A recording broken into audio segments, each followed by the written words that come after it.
গত পর্বে আমরা দেখেছি সুজাতার নিবেদন করা পায়েস গ্রহণ করে সিদ্ধার্থ যখন আবার ধ্যানমগ্ন হলেন, ঠিক তখনই মার নিজের সন্তান সন্ততি সৈন্যবাহিনী নিয়ে সিদ্ধার্থকে আক্রমণ করে, নানান লোভও দেখায়। অবশেষে সিদ্ধার্থের আসনকে নিজের আসন বলে দাবি করে সিদ্ধার্থকে আসনচ্যুত করতে সে বদ্ধপরিকর হয়। তখন অবিচলিত শান্ত সিদ্ধার্থ ডান হাতের মধ্যম আঙুল দিয়ে ধরিত্রীকে স্পর্শ করে তার কাছ থেকে জানতে চান সে আসন আসলে কার। শতকণ্ঠে এবার সরব হলেন ধরিত্রী, আকাশে বাতাসে হিল্লোল তুলে সাক্ষ্য দিলেন এ আসন সিদ্ধার্থের। কোনো মিথ্যে তিনি মেনে নেবেন না। এবার আর কোনো উপায় নেই, মারকে পরাজয় স্বীকার করতেই হলো। ফিরে যেতে হলো তার সহস্র সেনানী নিয়ে। সিদ্ধার্থের সামনে থেকে সরে গেল শেষ বাধাটাও। তিনি ক্রমশ ভাস্বর হতে লাগলেন অনন্ত প্রজ্ঞার জ্যোতিতে। তার ডান হাতের ভূমি স্পর্শকারী মধ্যম আঙুল ঐহিক আর পারমার্থিকের সেতু হয়ে বরাবরের জন্য জেগে রইল। করুণায় প্রান্তরে ঝরার আগে কতখানি নির্মোহ সত্তা কেউ তার রাখেনি হদেশ। ত্যাগের তপস্যাপুত অনাদির মায়াহীন দেহ, সেই তো ধরবে হাতে মৃত্যু আর ধুলো ভরা বিষ। ভয় ক্ষয় ইন্দ্রিয়ে তুচ্ছ যাপন, মারে তার কি বা আসে যায়। পঞ্চ ইন্দ্রিয় মরা সব ভুলে থাকে অবহেলে, চেতনার অমিত প্রজ্ঞায়। ভাষা তার হারিয়েছে পথ, মন জুড়ে জেগে আছে ধ্যান অনন্ত নীলের মতো। সৃষ্টির বলকলে তার খসে গেছে মায়ার শরীর। দৃষ্টিতে শান্ত সে ধীর চিরায়ত, সেই তথাগত। আমি শাওলি, আপনারা শুনছেন মারির সাগর পাড়ি দিয়ে সিদ্ধার্থের গৌতম বুদ্ধ হয়ে ওঠার কাহিনী। শুনছেন তথাগত।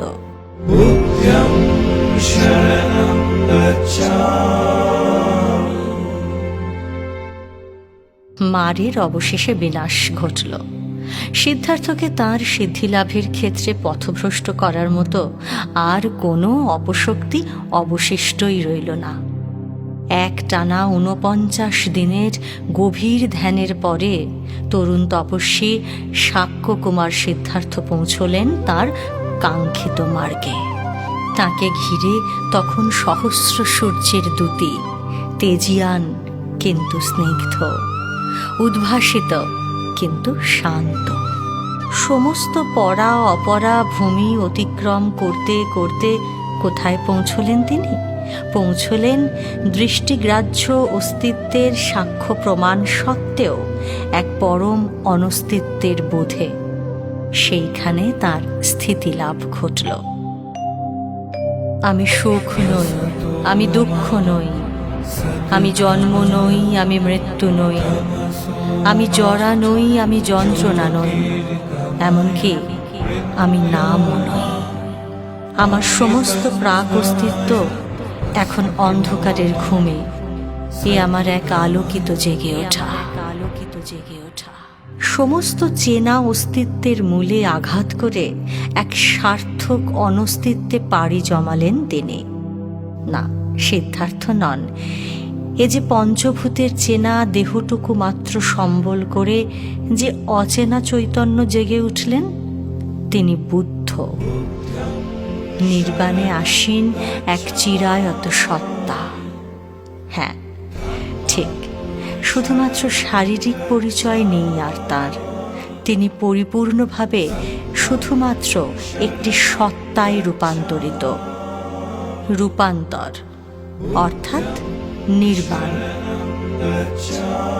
চলতি শব্দে আমরা কিছু বলতে বা বুঝতে অভ্যস্ত, অথচ শব্দ যেখানে গণ্ডি টপকাতে পারে না, বুদ্ধ স্বয়ং কোনো দিন কোথাও নির্বাণের কোনো ব্যাখ্যা দেননি, শুধুমাত্র সেখানে আসীন হবার পথটুকু দেখিয়েছেন। কিছু অবস্থান চলতি বুদ্ধির নয়, বরঞ্চ বোধের। কিছু কেন, বোধহয় জগতের বেশিরভাগ মানসিক আর আত্মিক অবস্থানই বোধের। ভাষা দিয়ে তা ব্যাখ্যা করা যায় না। নির্বাণ আসলে এক রূপান্তর, সমস্ত বন্ধনের মুক্তিতে রূপান্তর, অথবা উত্তরণ, অর্থাৎ নির্বাণ হল মুক্তি। এর সঙ্গে কোনো মৃত্যুর যোগাযোগ নেই। নির্বাণ অর্থে আত্মিক মুক্তি বা মানসিক মুক্তি, শারীরিকভাবে স্থান পরিবর্তন নয়, আত্মিক দিক থেকে চিরপ্রশান্ত একটি স্থিতাবস্থা লাভ করা, অর্থাৎ মানসিক জগতের মানে মনোজগতের সম্যক রূপান্তর।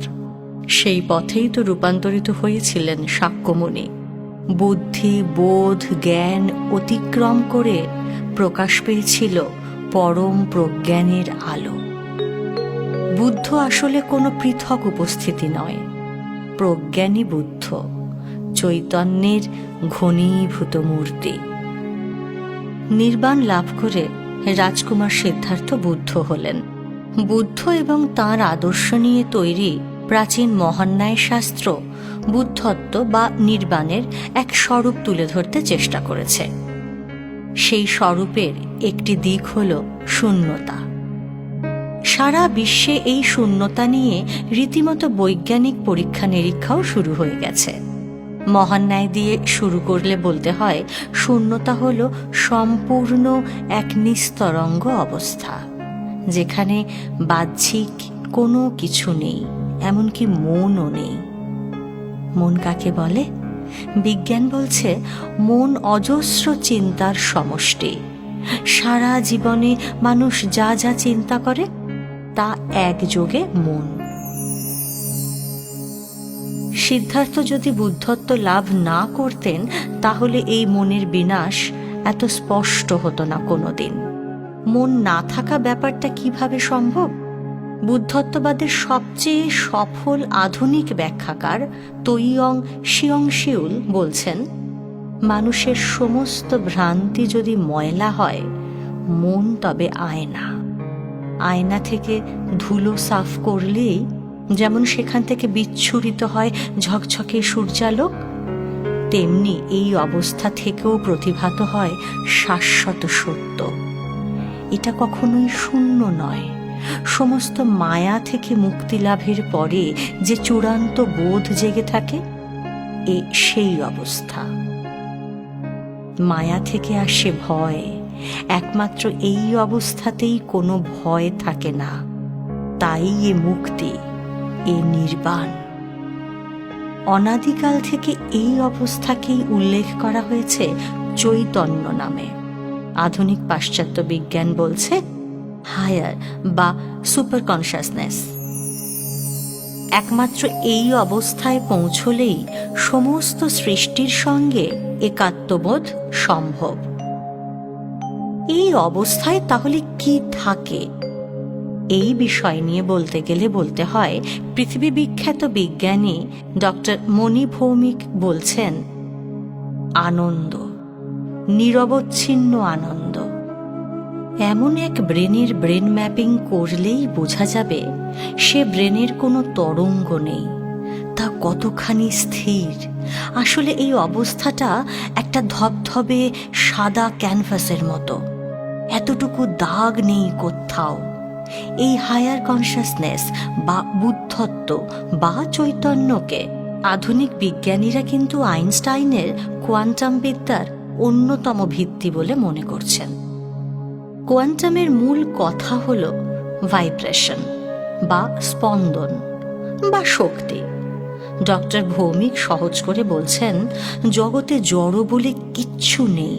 খুব শক্তিশালী গ্রাহক যন্ত্র দিয়ে সমস্ত বস্তুর ভেতরকার ভাইব্রেশন অনুভূত করা যায়। এই ভাইব্রেশনের মধ্য দিয়ে সমস্ত বস্তুই পরস্পর সংযুক্ত। পাশ্চাত্যের আর এক তত্ত্বকার জোসেফ রোটিগ, ডক্টর ভৌমিক, সিয়ংশিউল প্রমুখ বিজ্ঞানীরা এই জায়গাতেই মিল খুঁজেছেন বৌদ্ধত্বের। সমগ্র সৃষ্টির সঙ্গে একাত্ম বোধ হল নির্বাণের অবস্থা, আর এই অবস্থাতেই সমগ্র বস্তু জগতের ভাইব্রেশন অনুভব করা যায়। অনুভব করতে পারা যায় বিশ্বব্যাপী ছুটে বেড়ানো সূক্ষ্ম তরঙ্গকে। মস্তিষ্কের এই বিশেষ অবস্থায় পৌঁছনোর এক এবং একমাত্র সিঁড়ি হচ্ছে গভীর ধ্যান। আধুনিক বিজ্ঞান সেই ধ্যানের সময় মস্তিষ্কের অবস্থাকে কিছুটা হলেও প্রযুক্তিতে ধরতে পেরেছে। সেই কৃতিত্ব বিজ্ঞানের দুই সেরা গবেষক ডক্টর পল একম্যান এবং ডক্টর রিচার্ড ডেভিডসনের। আমেরিকার ম্যাসাচুসেটসে অনুষ্ঠিত এক আলোচনা চক্রে ডক্টর ডেভিডসন তার পরীক্ষার ফলাফল প্রকাশ করেছিলেন। শুরুতে পরীক্ষাটা হয়েছিল কয়েকজন সাধারণ মানুষের মাথায় কিছুমাত্র বিশেষ যন্ত্রপাতি বসিয়ে। সেই যন্ত্রগুলো মানুষের মস্তিষ্কের কাজকর্ম, তরঙ্গের গতি প্রকৃতি সমস্ত পাঠিয়ে দিয়েছিল মনিটরের পর্দায়। ওই পর্দায় চোখ রেখে ডক্টর ডেভিডসন বুঝেছিলেন সাধারণ মানুষের মস্তিষ্কের গঠন ও কাজকর্ম ঠিক কেমন হয়। এবার সেই একই পরীক্ষা করার জন্য বিশেষ অনুমতি নিয়ে তিব্বত পাড়ি দিলেন তিনি। সেখানে কয়েকজন বাছাই করা বৌদ্ধ সন্ন্যাসীর ধ্যানের সময় তাদের মাথায় ওই যন্ত্র বসিয়ে মনিটরের দিকে চোখ রাখলেন ডক্টর ডেভিডসন। তার কিছুকাল আগেই ডক্টর পল একম্যানও ওই একই পরীক্ষা করে এসেছেন। তারা দুজনেই পেয়েছিলেন এক আশ্চর্য ফলাফল। ধ্যানের সময় ওই বৌদ্ধ সন্ন্যাসীদের মস্তিষ্ক একেবারে শান্ত। তাদের বিভিন্ন অনুভূতিকে আলাদা আলাদাভাবে ধরতে পেরেছিল বিজ্ঞানের যন্ত্র। সাধারণ মানুষের মতো সেগুলো একেবারেই একে অন্যের সঙ্গে তাল গোল পাকিয়ে ঘেঁটে থাকেনি। শুধু তাই নয়, সেই অনুভূতিগুলোর অবস্থান ছিল অনেকটা পোড়া দড়ির মতো। অর্থাৎ মস্তিষ্ককে তারা কোনোভাবেই চালনা করতে পারত না। মস্তিষ্ক স্থির। আরও এক কঠিন পরীক্ষা ঘটিয়েছিল পাশ্চাত্যের বিজ্ঞান সেই বৌদ্ধ সন্ন্যাসীদের নিয়েই। সেটা অবশ্য তাদের ধ্যানের সময় নয়। তারা যখন স্বাভাবিক কাজকর্মে ব্যস্ত, আচমকা তাদের কানের কাছে বিরাট বোমা ফাটানোর মতো আওয়াজ করা হয়। সঙ্গে সঙ্গে সঙ্গে সঙ্গে সেই সন্ন্যাসীদের শারীরিক ও মানসিক সমস্ত ধরনের পরীক্ষা করা হয়। কিন্তু এবারও ফল সেই এক, কোনো পরিবর্তন নেই। তাদের শরীর ও মন সবটাই নিজেদের পূর্ণ নিয়ন্ত্রণে। মনিটরের রেখাগুলো সব সোজা সরলই ছিল। এই পরীক্ষার ফলাফল যখন যুক্তিবাদী বিশ্ব শুনল, তখন থেকেই সে তার মতো করে হিসেব করতে শুরু করল। ধ্যানেই যদি এই হয়, তাহলে নির্বাণে মস্তিষ্কের অবস্থা ঠিক কেমন থাকে? বলা বাহুল্য, তার সঠিক উত্তর আজও মেলেনি। কারণ স্বয়ং বুদ্ধের তো আর ব্রেন ম্যাপিং হয়নি। নির্বাণ নিয়ে পাশ্চাত্য বিজ্ঞানের আলোচনা তো জানা গেল। এবার আবার ফিরে যাওয়া যাক সেই গাছের নিচে, যেখানে মাত্র ৩৫ বছরের সিদ্ধার্থের ভেতর থেকে পরিপূর্ণভাবে জেগে উঠেছেন মহাজ্ঞানী বুদ্ধ। জ্ঞান বা প্রজ্ঞা, ভাষার দৌড় এইখানেই শেষ। আর একটু এগিয়ে বলতে গেলে প্রাচীন পালি পুঁথি বলছে এ এক মহাজাগরণ, এক শাশ্বত মুক্ত জাগরণ। সমস্ত রকম অজ্ঞানতা, আকাঙ্ক্ষা, শোক, দুঃখ থেকে মুক্তি লাভ। তিনি তখন এক চিরন্তন সত্যের রাজ্যে পৌঁছে গেছেন, যেখানে আর কোনো জন্ম মৃত্যুর চক্র ছুঁতে পারবে না তাকে। বুদ্ধত্ব আসলে এক মহান উত্তরণ। এই উত্তরণের রাজ্য থেকেই বুদ্ধ নিয়ে এলেন 4টি মহান সত্য। বৌদ্ধ দর্শন মতে সেই 4টি সত্য আসলে নির্বাণেরই গর্ভজাত। এই 4 সত্যই গোটা বুদ্ধ দর্শনের ভিত। সংক্ষেপে এই 4 মহান সত্য সম্পর্কে প্রাচীন বৌদ্ধ দর্শন যা বলে তা হল, জগৎ দুঃখময়, এই দুঃখের কারণ আছে, আবার এই দুঃখ থেকে মুক্তি লাভও সম্ভব, কারণ দুঃখ থেকে মুক্তি লাভের পথও আছে। পালি ভাষায় লিখিত প্রাচীন বৌদ্ধ পুঁথি অনুসারে এই 4টি সত্যের নামগুলি হল দুঃখ, সমুদয়, নিরোধ এবং মার্গ। বৌদ্ধ দর্শন বলছে জন্মের পরে মৃত্যু, আবার মৃত্যুর পরে পুনর্জন্ম। এই চক্রের মূলে আসলে দুঃখ, যা কিনা মানুষ নিজেই ডেকে আনে যত্ন করে, আর তারপর জন্ম জন্মান্তর তার জালেই বাঁধা পড়ে থাকে। জীবনে মূলত সুখ এবং স্বাচ্ছন্দ্যের আশায় একের পর এক আকাঙ্ক্ষার জন্ম নেয়। সেই আকাঙ্ক্ষা চরিতার্থ করার নামই সংসার। সেই সংসার এবার কিছুতেই সন্তুষ্টি দিতে পারে না, কারণ মানুষের চাহিদা অনন্ত। এই না পাওয়ার কারণে আবার দুঃখের সৃষ্টি হয়। ফলে একটা জীবন শেষ হলেও আবার একটা জীবনের প্রয়োজন হয়, আর তার সঙ্গেও আসে সেই দুঃখ। এভাবেই চলতে থাকে চক্র, বিরামহীন তার ঘোড়া। এই সার সত্য উপলব্ধি করতে পারলেই দুঃখ থেকে নিবৃত্তির উপায় খুঁজবে মানুষ। সেই অন্বেষণে ক্রমশ তাকে পৌঁছে দেবে বুদ্ধত্বের দরজায়। কিন্তু তারও আগে মানুষের নিজের যন্ত্রণাটা অনুধাবন করা জরুরি।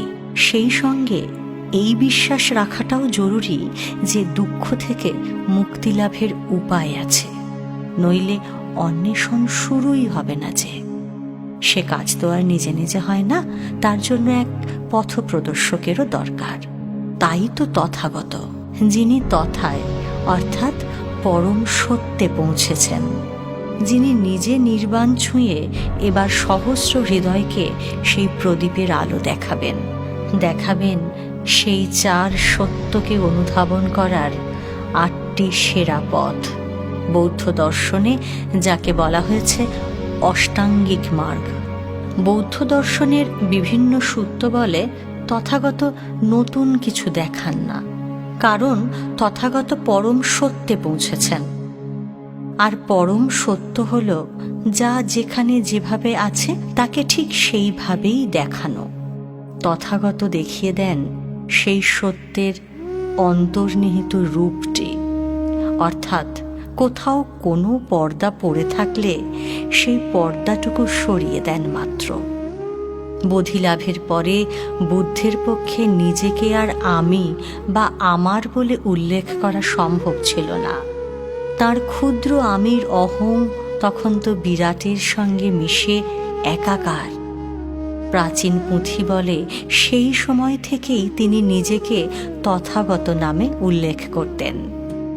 চিরসত্য তথাগত আর তার ধম্ম বা ধর্ম আদতে একই। পরবর্তীকালে এক মুমূর্ষু মানুষ বাক্যালির শয্যাপাশে তিনি নিজেই একথা বলে গেছেন, যে আমায় দেখে সে ধম্মকে দেখতে পায়, যে ধম্মকে দেখে সে আসলে আমাকেই দেখতে পায়। একটা রক্ত মাংসের শরীর দেখতে কষ্ট করে ছুটে বেড়ানোর কোনো প্রয়োজন নেই। কিন্তু সে তো অনেক পরের কথা। 49 দিন এক টানা ধ্যানের পরে মাত্র 35 বছর বয়সে সিদ্ধার্থ পৌঁছলেন বোধির ভূমিতে, বুদ্ধ হলেন। সে সত্যের খবর দুনিয়ার কারো কাছে নেই। সেই সত্য এখন প্রতিফলিত হলো তাঁর বোধে। তিনি পেলেন এক চিরন্তন পথের সন্ধান, কিন্তু সে জ্ঞান এখন তাঁর একার। সেই সত্যকে তিনি একাই উদ্ভাসিত হয়ে কাটিয়ে দেবেন বাকি জীবন, নাকি সৃষ্টির সকলের মাঝে প্রতিষ্ঠিত করবেন সেই মহামুক্তির পথ? সম্ভবত জীবনে এই প্রথম বেশ দোটানায় পড়েছিলেন শাক্যমুনি। কর্তব্যবোধ বলছে এক, কিন্তু চেতনা বলছে আর এক। এই পৃথিবী আসলে বড় অন্ধ। পৃথিবীতে বসবাসকারী প্রাণীরা ভীষণভাবে মোহপাশে বদ্ধ। স্বার্থ, অহং, লোভ, ঈর্ষা, হাজারো রকম জটিলতা তাদের পরতে পরতে বেঁধে রেখেছে। এই অবস্থায় তাঁর দিব্য জ্ঞান তিনি দেবেন কাকে? কেই বা শুনবে সেই অমৃত কথন? আর শুনলেও তা কি সেই শত সহস্র প্রাণের মোহনিদ্রা ভাঙাতে পারবে? না, এ কাজ তিনি করবেন না। এতে কোনো লাভ হবে না। তার নিজের আলো নিজের কাছেই রেখে দেবার সিদ্ধান্ত একরকম নিয়েই ফেললেন বুদ্ধ। এবার তো বড় বিপদ। বুদ্ধ স্বয়ং যদি নিজের অর্জিত জ্ঞান শুধু নিজের মধ্যেই রেখে দেন, তাহলে জগৎকে আলো দেখাবে কে? প্রাচীন বৌদ্ধ আয়াচানা সূত্র বলছে, এবার আসরে এলেন দেবলোকের প্রধান দেবতা ব্রহ্মা। সমাধিভূমি থেকে সদ্য নেমে আসা বুদ্ধের সামনে এসে ব্রহ্মা দাঁড়ালেন, আর তারপর তাকে বোঝাতে শুরু করলেন এই মানসিক দ্বন্দ্ব একেবারে অনর্থক। সৃষ্টির অন্ধ চোখে জ্ঞানের আলো জ্বেলে দিতেই তাঁর জন্ম। এই বোধিলব্ধ সত্য তাই কোনো মতে তাঁর একার হতে পারে না। মানুষকে জানাতে হবে মুক্তির পথ। মৃত্যু থেকে উত্তীর্ণ করতে একমাত্র তিনিই তো পারবেন। সহজে মানেননি বুদ্ধ, বরং প্রাচীন পুঁথি বলছে ব্রহ্মদেবের সঙ্গে বেশ কিছু বিতর্ক হয়েছিল তার। অবশেষে তিনি মেনে নিয়েছিলেন ব্রহ্মলোকের সমস্ত বার্তা। শিক্ষক রূপে, গুরু রূপে নিজেকে প্রকাশ করতে সম্মত হতে হয়েছিল তাকে। হিন্দু শাস্ত্র যেমন ব্রহ্মাকে প্রজাপিতা বা সৃষ্টিকর্তা হিসেবে চেনে, বৌদ্ধ দর্শনের কাছেও ব্রহ্মা আসলে সেই দেবতা যার হাতে মানুষের পুনর্জন্ম বিধানের ভার। যদিও বুদ্ধ নিজে বরাবর দেবদ্বিজের প্রসঙ্গে নিশ্চুপ ছিলেন, তবু প্রাচীন বৌদ্ধ পুঁথিতে ব্রহ্মা এবং ব্রহ্মলোক সম্পর্কে যথেষ্ট উল্লেখ আছে। আবার তাদের বর্ণনায় ব্রহ্মা মাত্র একজন নন, স্তর ভেদে বিভিন্ন ব্রহ্মা আছেন, তাদের কাজও বিভিন্ন। তবে সর্বপ্রধান ব্রহ্মা হলেন ব্রহ্মা সাহম্পতি।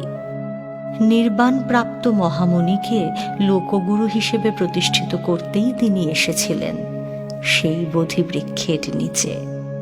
বৌদ্ধ দর্শন অনুসারে তিনি শিক্ষা দেবার উপযুক্ত, যার মধ্যে কয়েকটি গুণ আছে বা লক্ষণ আছে। সেই লক্ষণগুলি হল: যার কোনো বন্ধন নেই, আসা যাওয়া ইচ্ছে মতো, যিনি নির্বাণ প্রাপ্ত, যিনি নিজের চেষ্টায় পূর্ণ জ্ঞান অর্জন করেছেন, যার আসা যাওয়া সবটাই শুভ, যিনি জগতের সমস্ত কিছু সম্যক রূপে জানেন, যাকে অলক্ষ্যে লুকিয়ে রাখা যায় না, যিনি মানুষের নেতা হবার যোগ্য, যিনি দেবলোকের শিক্ষক হবার অধিকারী, যিনি আনন্দ স্বরূপ। এই 10টি লক্ষণ বা বৈশিষ্ট্য থাকলে তবেই তিনি তথাগত রূপে স্বীকৃত হবেন, আর তবেই তাকে লোকশিক্ষক হিসেবে গ্রহণ করা হবে। বলা বাহুল্য, বুদ্ধ এই 10টি লক্ষণেরই অধিকারী ছিলেন। উপরন্তু ছিল তাঁর অসীম করুণা। আর তাই তো স্বয়ং ব্রহ্মা এসেছিলেন তাকে তার কর্তব্য সম্পর্কে সজাগ করে দিতে। এবার মনস্থির করলেন বুদ্ধ, লোকগুরুর দায়িত্ব তিনি পালন করবেন। বোধিবৃক্ষের ছায়া ছেড়ে তিনি আবার নামলেন পথে। এবার ফের আর এক নতুন অধ্যায়ের শুরু হলো।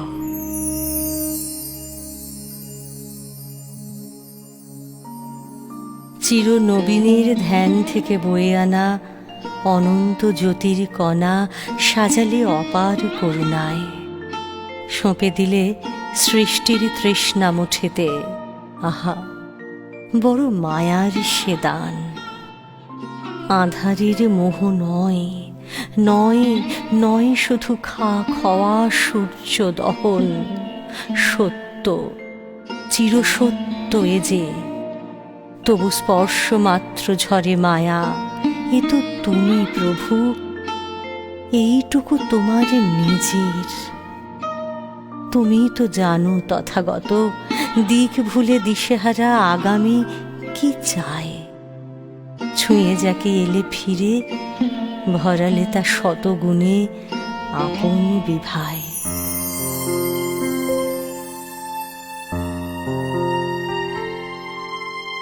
বুদ্ধং শরণং গচ্ছামি, ধম্মং শরণং গচ্ছামি, সংঘং শরণং গচ্ছামি, বুদ্ধং শরণং গচ্ছামি। আমি শাওলি, আপনাদের শোনাচ্ছি এক রাজপুত্রের কাহিনী।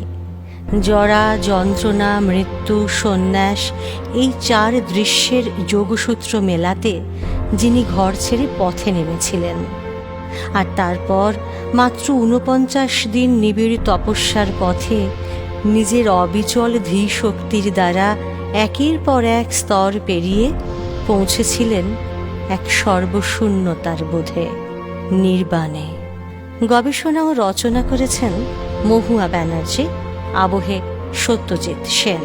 এটি একটি প্যাস্টেল এন্টারটেনমেন্টের প্রযোজনা। জানি বন্ধুরা, আমাদের মনও আস্তে আস্তে হালকা হবে। আমরাও চেষ্টা করব এই জ্যোতির্ময়ের আলোয় নিজেদের আলোকিত করতে। ভালো থাকুন বন্ধুরা, সঙ্গে থাকুন, শুনতে থাকুন তথাগত। বুদ্ধং শরণং গচ্ছামি।